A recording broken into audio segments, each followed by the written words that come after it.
Hey Arty, it's day one, and I'll be able to talk to you. Steph let me borrow the book that you gave her to borrow, and I want to read it to you. So that way we have some kind of connection. Hope to burn something for you, like all the experience, like record videos every day, and then put them on DVD so you can watch them over and over again. So you know how much I love and miss you. It's Frindle by Andrew Clements. Is Nick Allen a troublemaker? He really just likes to liven up things at school, and he always had plenty of great ideas. But it looks like Nick's days of classroom shenanigans are over, thanks to his no-nonsense teacher, Miss Granger. That is until Nick learns an interesting tidbit about how words are created. This inspires his greatest plan yet. Invent a new word. From now on, a pen is no longer a pen. It's a frindle. But what happens when the word starts to catch on? Around school, around town, suddenly frindle doesn't belong to Nick anymore. The word is spreading, and there's nothing Nick can do to stop it. Sounds pretty cool. Maybe me and you can invent a word together and see what happens. Alright, chapter 1. Nick. If you ask the kids and the teacher at Lincoln Elementary School, hey, you went to Lincoln, to make 3 lists, all the really bad kids, all the really smart kids, and all the really good kids, Nick Allen would not be any one of them. Nick deserved to list all his own, and everyone knew it. Was Nick a troublemaker? Hard to say. One thing's for sure.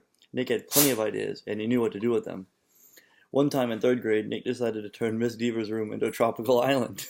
What kid in New Hampshire isn't ready for a little summer in February? So first he got everyone to make small palm trees out of green and brown construction paper and tape them onto the corners of each desk. Miss Deaver had only been a teacher for about 6 months, and she was delighted. That's so cute! The next day, all the girls wore paper flowers in their hair, and all the boys wore sunglasses and beach hats. Miss Deaver clapped her hands and said, "It's so colorful." The day after that, Nick turned the classroom thermostat up to about 90 degrees with a little screwdriver he had bought from home. All the kids changed into shorts and t-shirts and no shoes. And when Miss Deaver left the room for a minute, Nick spread about 10 cups of fine white sand all over the classroom floor. Miss Deaver was surprised again at just how creative her students could be. But the sand got tracked out into the hallways, where Manny the custodian did not think it was creative at all, and he stomped right down to the office. The principal followed the trail of sand, and when she arrived, Miss Deaver was teaching the hula to some kids near the front of the room, and a tall, thin, shirtless boy with chestnut hair was just spiking an earth volleyball over a net made from 6 t-shirts tied together. The 3rd grade trip to the South Seas ended suddenly, but that didn't stop Nick from trying to liven things up. Lincoln Elementary needed a good jolt once in a while, and Nick was just the guy to deliver it. About a year later, Nick made the great blackbird discovery. One night, he learned on a TV show that red-winged blackbirds give this high-pitched chirp when a hawk or some other danger comes near. Because of the way sound travels, the hunter birds can't tell where the high-pitched chirp is coming from. The next day, during silent reading, Nick glanced at his teacher, and he noticed that Miss Avery's nose was curved, kind of like the beak of a hawk. So Nick let out a high-pitched, squeaky blackbird peep. Miss Avery jerked her head up from her book and looked around. She couldn't tell who did it, so she just said, "Shh," to the whole class. A minute later, Nick did it again louder. Beep! This time, there was a little giggling from the class, but Miss Avery pretended not to hear the sound. And about 15 seconds later, she slowly stood up and walked to the back of the classroom. Without taking his eyes off his book and without moving at all, Nick put his heart and soul into the highest and most annoying chirp of all. Beep! Miss Avery pounced. "Janet Fisk, you stop that this instant." Janet, who was sitting 4 rows away from Nick, promptly turned white, then bright crimson. "But it wasn't me, honest." There was a catch in Janet's voice as if she might cry. Miss Avery knew she had made a mistake, and she apologized to Janet. But someone was asking for big trouble, said Miss Avery, looking more like it. Jackson? The Jackson is asking for big trouble, said Miss Avery, looking more like a hawk every second. Nick kept reading, and he didn't make a peep. At lunchtime, Nick talked to Janet. He felt bad that Miss Avery had pounced on her. Janet lived in Nick's neighborhood, and sometimes they played together. She was good at baseball, and she was better at soccer than most of the kids in the whole school, boys or girls. Nick said, "Hey, Janet, I'm sorry you got yelled at during reading. It was my fault. I was the one who made that sound." "You did?" said Janet. "But how come Miss Avery thought it was me?"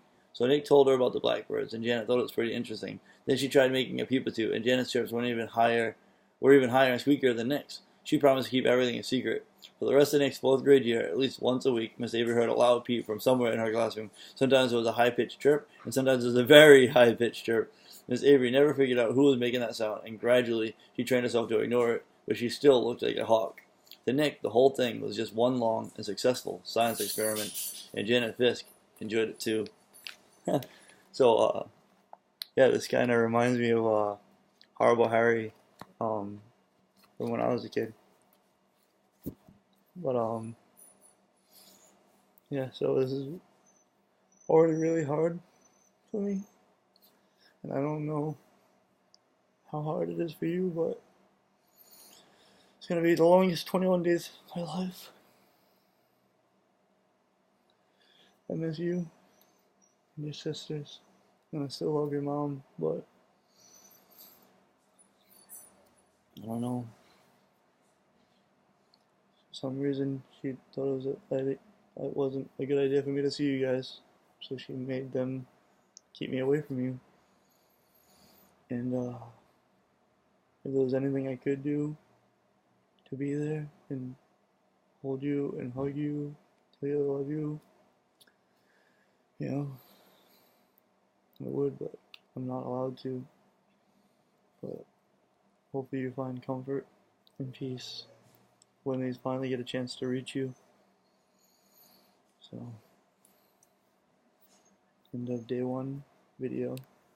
I love you, Arty.